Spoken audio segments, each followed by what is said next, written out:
日前，台湾地区领导人赖清德敲定2025年度财政预算案，其中防务预算创历史新高。台湾的防务预算为何快速膨胀？即便如此，有美国智库还发文渲染称，台当局的防卫预算不足，强硬要求这一数字应达到台湾地区 GDP 的5%。对台军售连年增加的美国打的什么算盘？岛内学者如何分析？来看报道。 在赖清德当局公布2025年度巨额防务预算后，岛内怨声一片，认为举债来支持预算的状况越来越严重。然而，美国却并不满足，多名美国人士连续炒作所谓台湾的防卫开支不足。美国外交关系协会研究员大卫·萨克斯9号在该智库发表的一篇文章中，直接批评6%的防务费增幅不足以缓解外界对台湾是否竭尽所能抵御大陆的担忧。他还列出了具体的标准，即台湾地区的防务预算应提高到 GDP 的5%。 如今，台湾的防卫开支已等同于 GDP 的2.5%。美国前总统特朗普的国家安全顾问奥布莱恩上个月也提到5%这一数字。如果按照美方指定的占 GDP 5%来规划军费，相当于台当局1年的公务预算的一半都要拿来打仗。 那就不是增加5%了，是要再增加100%才够。 而且付了钱买美国指定台湾得买的武器，美国收了钱，武器却不交货。美国现在拖欠台湾的军购项目还有高达200亿美元，也就是因为一面倒向美国，给了钱货不来，台湾还不能抗议。这下美国不是慈善事业，台湾倒像是慈善事业了。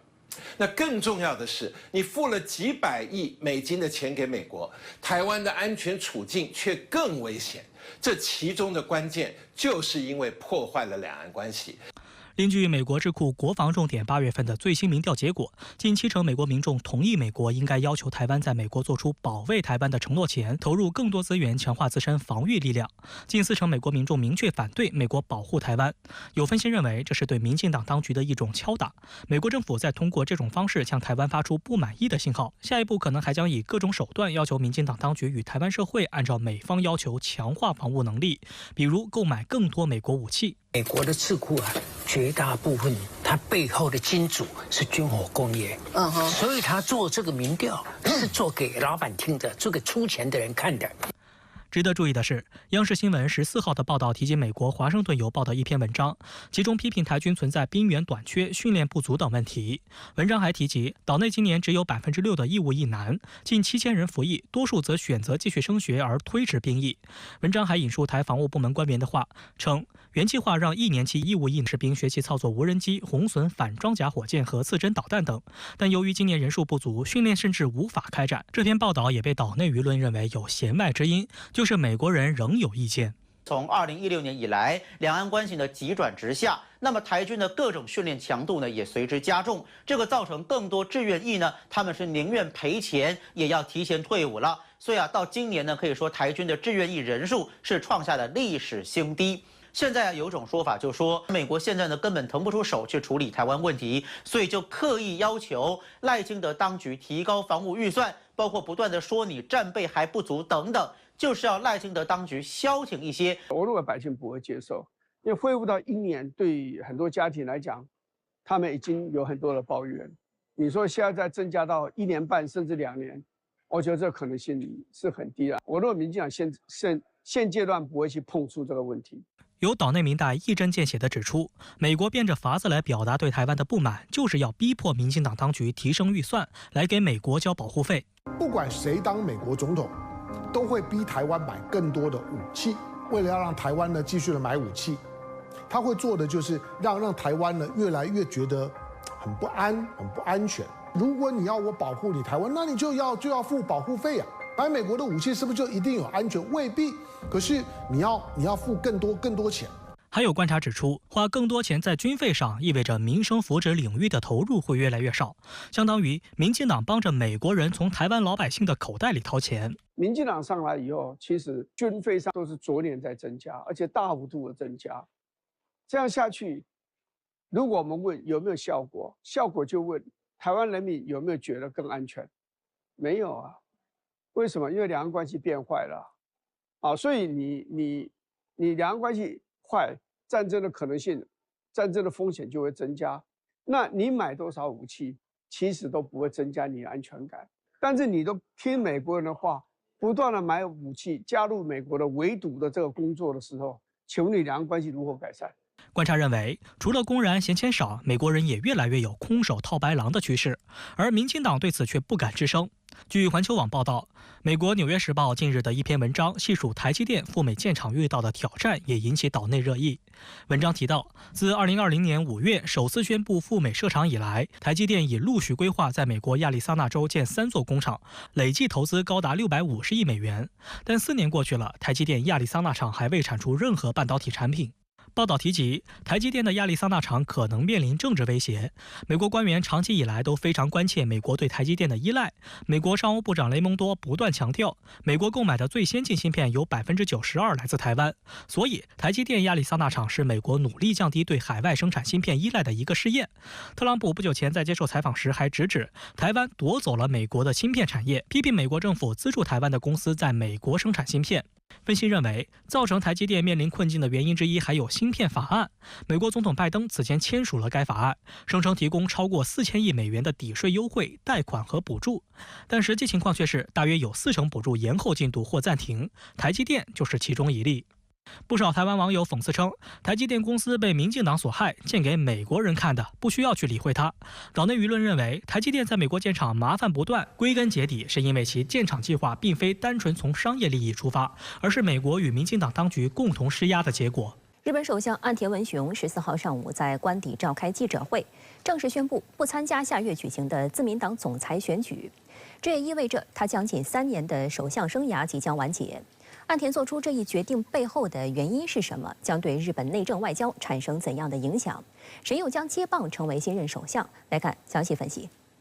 その際、自民党が変わることを示す最も分かりやすい最初の一歩は、私が身を引くことであります。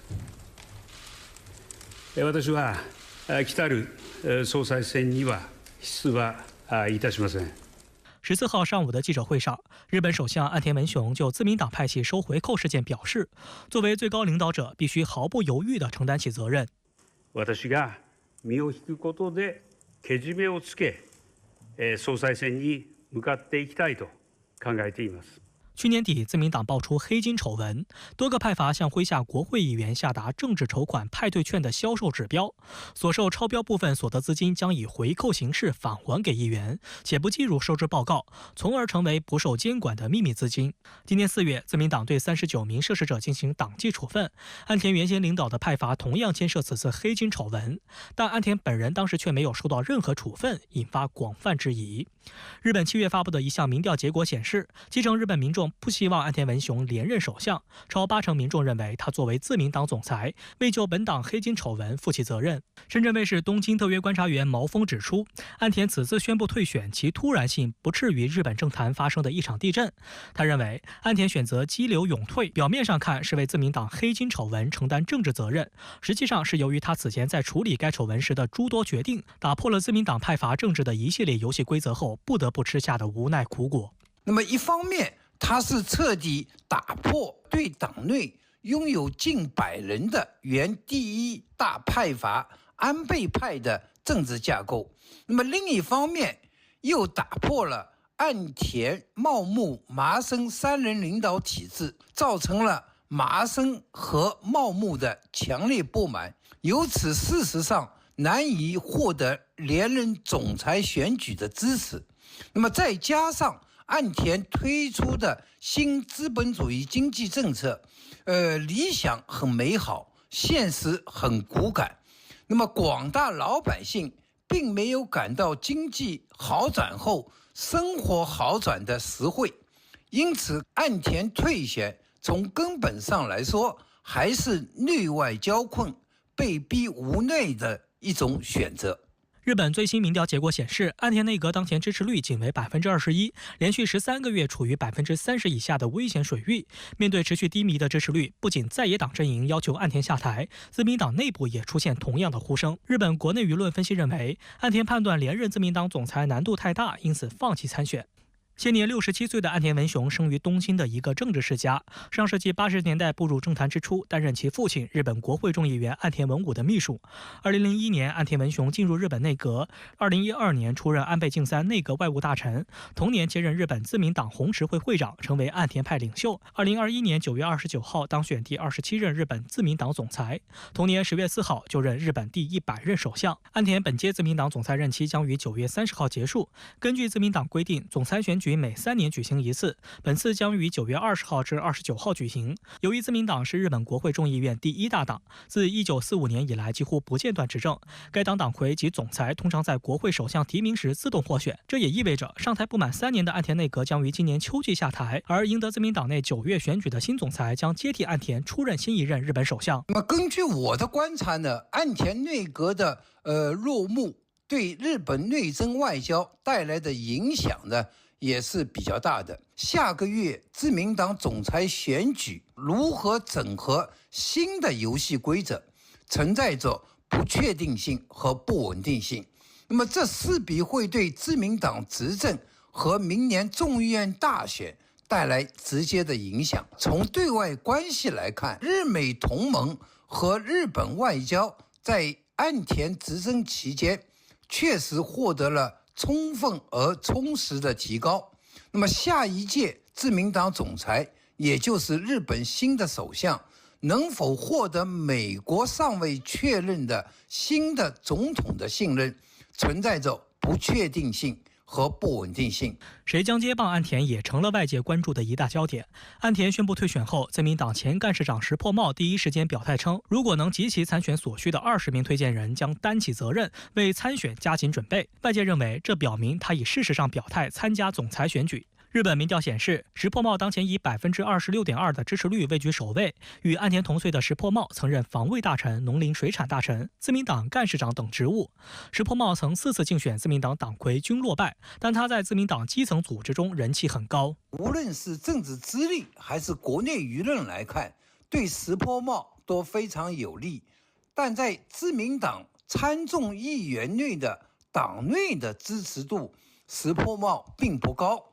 其中最主要的原因，因为他是已故原首相安倍晋三的政治对手，因此呢，也一直受到安倍派和他的政治盟友麻生派的打压，所以呢，他在党内难以形成他的一个领导气候。日本数字大臣河野太郎上月底也向副总裁麻生太郎表达了参选意愿。1963年出生的河野太郎同样来自政治世家，父亲河野洋平、祖父河野一郎都是日本政坛的知华派。河野洋平担任内阁官房长官时，曾于1993年就慰安妇问题调查结果发表著名的河野谈话，承认日军直接参与在朝鲜半岛、中国等地强征当地妇女的暴行，并对此表示道歉和反省。该谈话随后也被视为日本政府在慰安妇问题上的正式立场。河野太郎本人毕业于美国乔治敦大学，英语流利，擅长通过社交媒体直接与民众交流。2017年至2020年间，曾分别担任外务大臣、防卫大臣。2021年，河野太郎参与角逐首相之位，结果败给现任首相岸田文雄。但河野太郎对历史问题的立场与其家族不同，更加激进。担任防卫相期间，他也主张强化日本防卫能力，重新审视国家安保战略等。还有一位热门人选，则是前首相小泉纯一郎之子小泉进次郎。今年43岁的小泉进次郎外表年轻俊朗，行事稳重，拥有美国教育背景，作为党内政坛新星被寄予厚望。他不仅继承了父亲的票仓和政治理念，也学习了其善于作秀、抓民众眼球的本领。自民党现任干事长茂木敏充、经济安全担当大臣高市早苗也获得党内部分支持。毛峰认为，此次总裁选战将十分激烈，副总裁麻生太郎等自民党大佬的态度将成为左右结果的关键因素。根本上，日本并不是民众直接选举，因此民调并不能代表或者说决定自民党总裁的选举。关键还是执政自民党内如何推选出自己的领导人。那么在岸田明确退选之后，唯一的麻生派以及现任干事长茂木，特别是原来有近100人的安倍派的政治势力如何动作，才是决定新总裁选举的关键。针对岸田辞职会对中日关系带来哪些影响，中国外交部发言人林健14号表示，对于日本内政，中方不做评论。他强调，中方愿同日方一道，在中日4个政治文件基础上，全面推进两国战略互惠关系，推动构建契合新时代要求的建设性、稳定的中日关系。毛峰认为，日本9月选举的背景下，中日、美日和日韩3对重要的双边关系稳中有变，其中美日关系的变量主要取决于下一任美国总统选举的结果，而美日同盟的基础是日本随美起舞，其围堵牵制中国的总体战略也不会有太大改变。那么岸田执政3年没有正式访华，虽然表面上提出了建设性稳定的中日关系，但实际上还是把中国视为最大的战略挑战，成为美国在印太地区牵制中国的得力助手。那么面对日本新首相、新执政团队，中日关系如何化对抗为对话，化解不必要的争议争论，寻求以和为贵的最大公约数，成为了新的机遇，也是新的考验。好的，继续来关注俄乌局势。14号，乌克兰方面声称继续在俄罗斯库尔斯克州和别尔哥罗德州2个方向的攻势。俄国防部同日则称，俄军在相关方向进行了充分反击。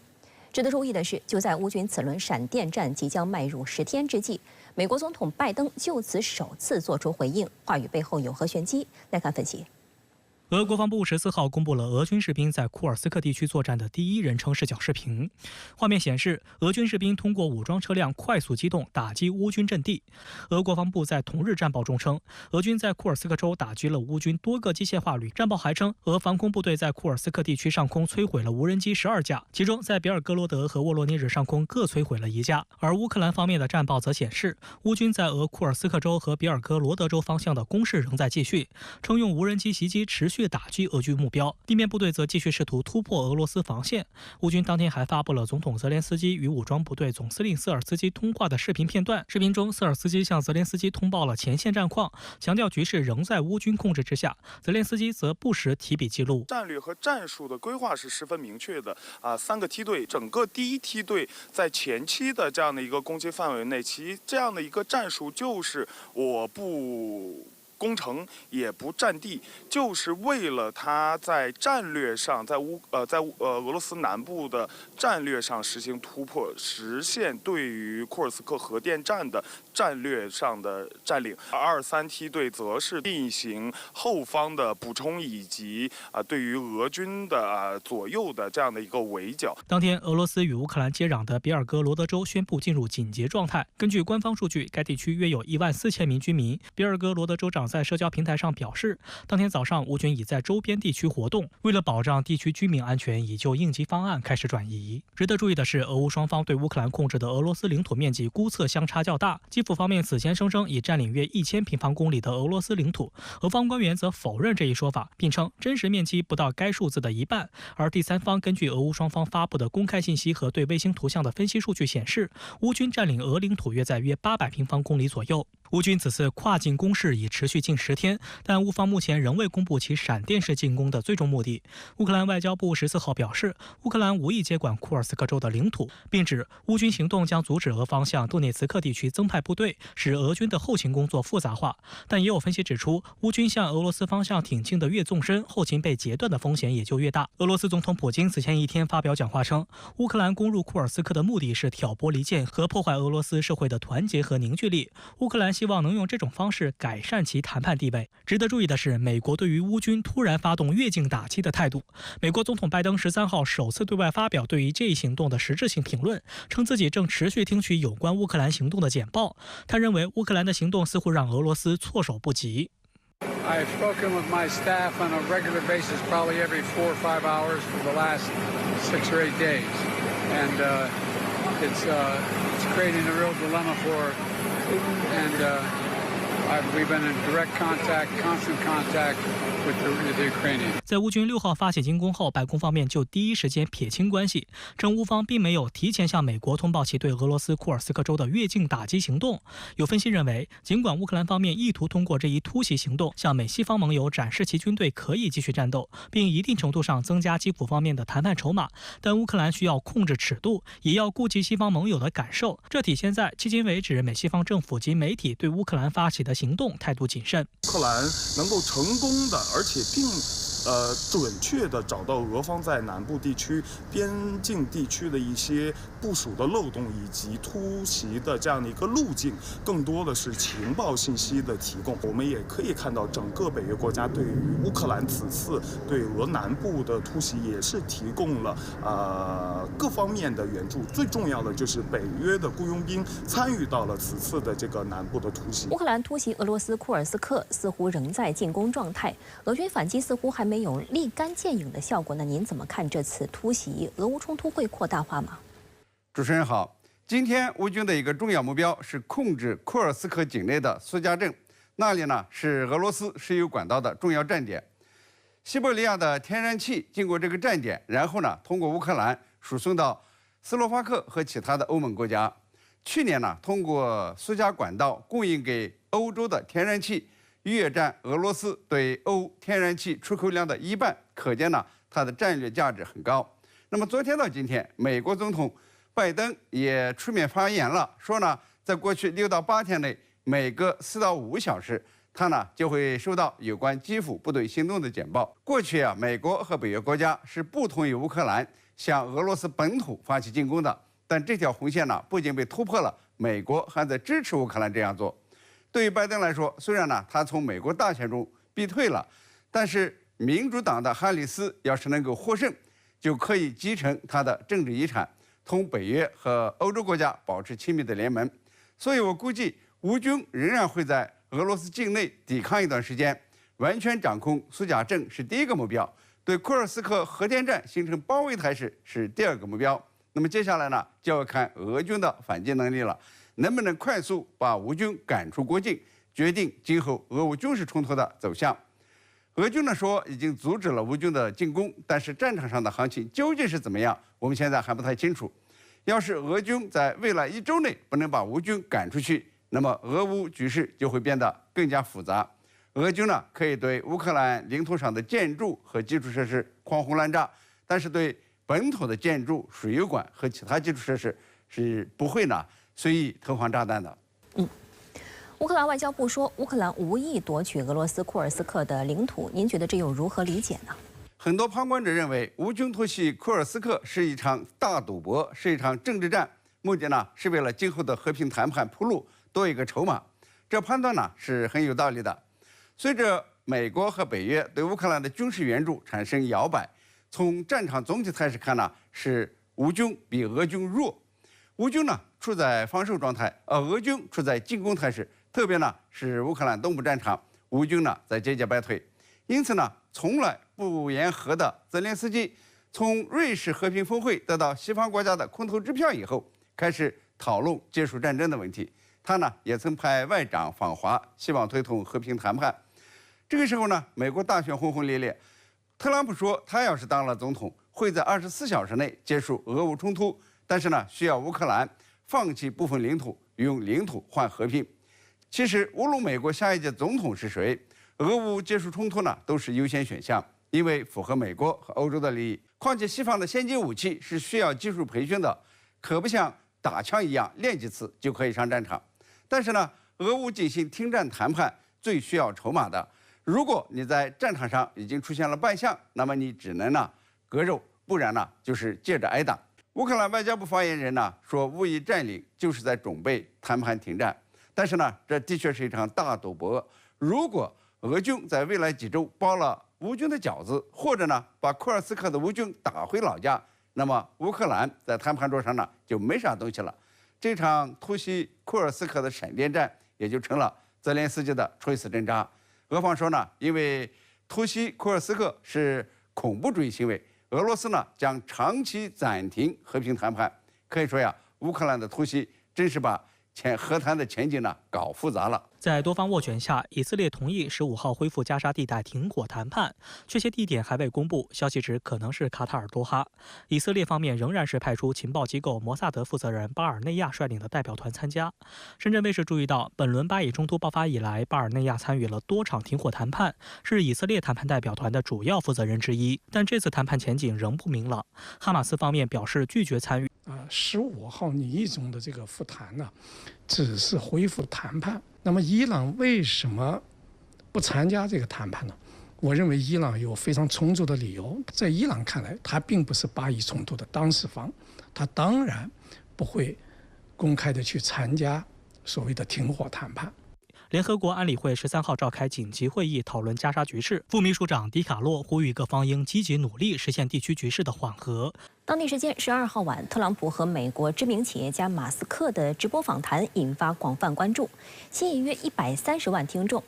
直播结束后，马斯克又立马向哈里斯发去采访邀请。如果哈里斯答应，将是他正式参选以来的首次专访，是机会还是挑战？美国民主党全国代表大会下周将在芝加哥召开，众多党内大佬将为哈里斯站台。特斯拉 CEO 马斯克13号凌晨发文称，与特朗普在社交平台 X 上的对话以及随后讨论的综合浏览量已达到约10亿。虽然此次直播遭受网络攻击开局不利，但高峰期仍有130万听众，甚至连特朗普在直播中使用的充电宝都在网络上掀起带货热潮。Congratulations on breaking every record in the book tonight. That's great. 在同马斯克长达2个小时的对话中，特朗普不忘猛烈攻击哈里斯等民主党人以及拜登政府经济、移民、外交等领域政策。哈里斯竞选团队随后发表声明回击和讽刺特朗普和马斯克，言辞尖锐。哈里斯团队的发言人科斯特洛更是直言，特朗普的整个竞选活动都服务于以马斯克为代表的一帮有钱人，而且在2024年仍然做不好一场直播。值得注意的是，在特朗普担任总统期间，他一直是 X 平台的狂热使用者。由于过度喜爱在社交平台上发表对内政外交的看法，特朗普一度被舆论称为“推特之国”。但后来因2021年1月6号美国国会山骚乱，特朗普的账号被该平台封禁。2022年底，马斯克收购推特并将其更名为 X 后，恢复了特朗普的账号。不过此后，特朗普一直使用自创的社交媒体平台真相社交发表各种政治观点。特朗普时隔3年多重返 X， 正逢2024年大选的关键时刻。目前距离11月5号投票日不到3个月。外界认为，本次直播对特朗普与马斯克而言是各取所需。一方面，陷入广告商和用户不断流失困境的 X 需要特朗普来吸引流量；另一方面，特朗普也需要在多渠道为自己的选举造势，以对付哈里斯的强势追击。当前，哈里斯在一些全国性民调中有赶超特朗普的势头，但在可能决定选举胜负的关键摇摆州，二人选情焦灼。不过，深圳卫视注意到，特朗普与马斯克的这场直播连线并没有给他的民调数据带来明显提升。在3大关键摇摆州中，特朗普仅在宾夕法尼亚州与哈里斯持平，威斯康星州和密歇根州民调均落后于哈里斯。在与特朗普直播对话后，马斯克13号又向哈里斯发出采访邀请，称也很乐意在 X 平台上主持与哈里斯的对话。如果哈里斯方面接受邀请，这将会是其参选以来的首次专访。哈里斯参选已有3周时间，但仍未召开记者会和接受媒体专访。上周在密歇根州造势后，哈里斯曾首度接受媒体即兴问答，但过程仅持续了短短70秒。有评论认为这场问答是插科打诨。观察指，这与哈里斯的选战策略有关，他是为了避免对手攻击或分化其支持者，目前在许多议题上仍保持模糊立场。与此同时，哈里斯的摇摆州竞选特种兵之旅还在继续。哈里斯的竞选团队宣布，哈里斯将于16号在北卡罗来纳州发表演讲，概述他的经济政策。一位竞选官员透露，哈里斯的演讲将详细介绍他如何计划降低中产阶级家庭成本，并打击企业哄抬价格的策略。有分析指，这显示出哈里斯的关注点是在这个民主党希望赢下的摇摆州，缓解选民对通货膨胀的担忧。It'll be focused on the economy and what we need to do to bring down costs and also strengthen the economy overall. 另一方面，为期4天的美国民主党全国代表大会也将于19号在芝加哥正式拉开帷幕。自拜登退选后，民主党方面已经重新制定大会议程，计划赞扬拜登的成绩，以及重新将哈里斯介绍给美国民众。按照公布的议程，拜登将在大会首日发表演讲，哈里斯预计在22号大会闭幕当天正式接受民主党总统候选人提名，并阐述其政治主张。值得一提的是，大会还安排了多任民主党籍美国总统助选，前总统奥巴马、克林顿都将在大会上发表讲话。The city of Chicago is ready to host the 2024 Democratic National Convention. 有舆论认为，此次大会将很热闹。自哈里斯锁定民主党总统候选人提名以来，大会门票、活动场地和酒店房间需求激增。民主党全国委员会全国财务主席科尔格形容，进入民主党全国代表大会的资格比泰勒·斯威夫特演唱会的门票还要抢手。有观察指，这反映出民主党涌现的热情高涨。过去几周，哈里斯现身的场馆同样座无虚席。然而，共和党方面则对这番热闹产生质疑。特朗普日前声称，哈里斯上周到密歇根州拉票时，为了夸大声势，大批人群现身支持的照片是经过人工智能修图的。不过，美国加利福尼亚大学教授用2个人工智能模型分析了该照片，结果证明均没发现任何人工智能操纵的证据。专家分析，照片受人工智能软件扭曲，大概只有4%的可能性。另一方面，黑客入侵事件又有新动向。继特朗普的竞选团队称被伊朗黑客入侵后，民主党总统竞选团队也被传出成为黑客的攻击目标。据知情人士透露，至少有3名拜登和哈里斯竞选团队的工作人员成为所谓钓鱼邮件的攻击目标。目前，美国联邦调查局已着手调查黑客攻击总统候选人团队事件，而对于事件的具体相关方和入侵程度等细节，联邦调查局并未做出具体说明。闭幕的中共20届3中全会对推进高水平对外开放、扩大利用外资做出了重要部署。这意味着外资在华将有更多的投资机会，也吸引了不少外商的注意。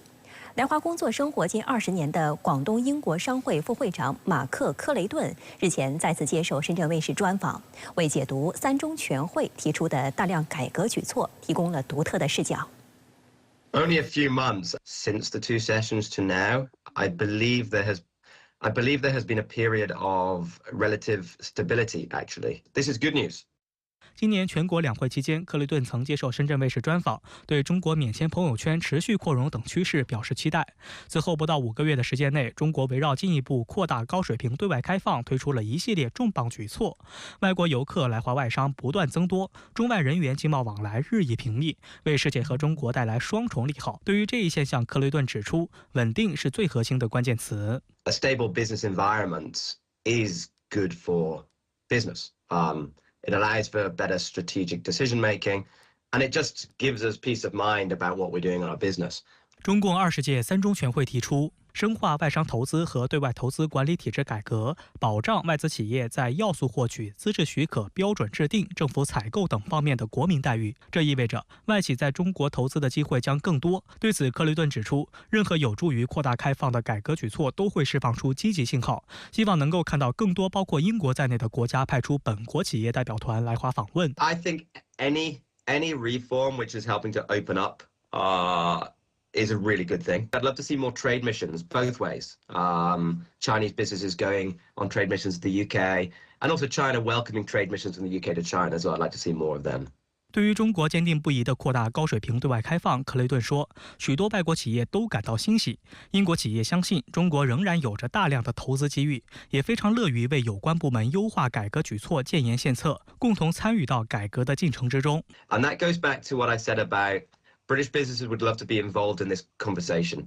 You know, we'd love to be involved in what do we actually need to be opened up, what would we like to happen, and when, what's the time scale. So I think it's a really good path. 克雷顿在华深耕制造业将近20年。2007年，他和父亲共同在珠海创立了一家供应链管理公司，随后开设了自己的制造工厂。在他看来，中共20届3中全会提出健全因地制宜发展新质生产力体制机制，对于他所在的制造业而言是一个强有力的鼓舞。I think that's good for my industry. China will require export-led growth for a long time. I think everybody knows that and expects that, especially if it's to double its GDP per capita by 2035. So yeah, I appreciate the focus on the new productive forces and the manufacturing and export. The Shenzhen-Zhongshan Bridge was open to traffic. As a Zhuhai-based entrepreneur, do you think this infrastructure improvement will benefit your business? I have not used the Shenzhen-Zhongshan Bridge yet, but I'm due to go to Shenzhen for a meeting later this month, so I'm looking forward to driving over it. More infrastructure and connectivity is always a good thing, especially for promoting new productive forces. I mean, it's efficiency at the end of the day. It will allow for deeper connections between the east and west sides of the Pearl River estuary. We are much closer now than we used to be, than we've ever been. So those deeper connections within the region will definitely support us. 7月初，英国大选尘埃落定，英国工党党首斯塔默成为英国新任首相。中英两国未来的经贸往来会如何演变，外界十分关注。作为在华经商多年的英国籍企业家，克雷顿对中英加强经贸往来、进行更多的贸易对话寄予厚望。With the new British Prime Minister Starmer just taking office, what are your expectations for future UK-China relations? The new Prime Minister, Keir Starmer, he coins the 3 C's. The 3 C's for the relationship with China, which is cooperate, compete, and challenge. And cooperate is at the top there. I hope that Lammy will visit China soon. I want to see more visits both ways with various ministers. The more visits we have, the more communication, the more engagement, I think will be really good for the relationship.